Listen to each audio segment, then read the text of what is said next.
নরসিংদীতে ছগরিয়াপাড়া সমাজ কল্যাণ যুব সংঘের উদ্যোগে আয়োজিত এক প্রীতি ফুটবল ম্যাচে মুখোমুখি হয় আইমান একাদশ ছগরিয়াপাড়া বনাম দড়িনবীপুর একাদশ। শুক্রবার বিকেল ৩টায় মতিউল্লাহ ভূঁইয়া উচ্চ বিদ্যালয় মাঠে অনুষ্ঠিত এই খেলা ঘিরে এলাকা জুড়ে ছিল উৎসব মুখর পরিবেশ। প্রধান অতিথি হিসেবে উপস্থিত ছিলেন জনাব মোহাম্মদ জালাল উদ্দিন সরকার, আহ্বায়ক নজরপুর ইউনিয়ন বিএনপি ও সাবেক চেয়ারম্যান নজরপুর ইউনিয়ন পরিষদ। প্রধান মেহমান হিসেবে উপস্থিত ছিলেন জনাব ইব্রাহিম খলিল, চেয়ারম্যান ইসফা টেক্সটাইল চৌয়ালা নরসিংদী। অনুষ্ঠানে সভাপতিত্ব করেন জনাব মোহাম্মদ আকরাম হোসেন, বিশিষ্ট সমাজসেবক। ছগরিয়াপাড়া সহ সভাপতির দায়িত্ব পালন করেন জনাব মোহাম্মদ নাসির উদ্দিন, সাবেক মেম্বার ৫ নং ওয়ার্ড নজরপুর ইউপি।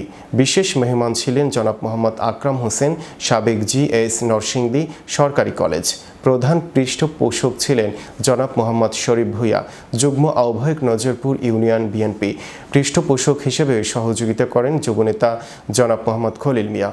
উদ্বোধক হিসেবে উপস্থিত ছিলেন প্রবাসী জনাব মোহাম্মদ জিলানি। উপদেষ্টা হিসেবে ছিলেন জনাব মোহাম্মদ সাব্বির ভূঁইয়া, ম্যারাথন চ্যাম্পিয়ন ও ছাত্রদল নেতা, নরসিংদী জেলা। পুরো আয়োজনটি সফলভাবে সম্পন্ন হয় মোহাম্মদ নাজমুল হোসেন, বেলায়েত হোসেন ও আমজাদ হোসেন এর সার্বিক তত্ত্বাবধানে। শুভেচ্ছা বক্তব্য প্রদান করেন কন্ট্রাক্টর গাজী শাহজালাল সৌজন্যে ইন্নি টেইলার্স, দিলারপুর বাজার, নজরপুর, নরসিংদী।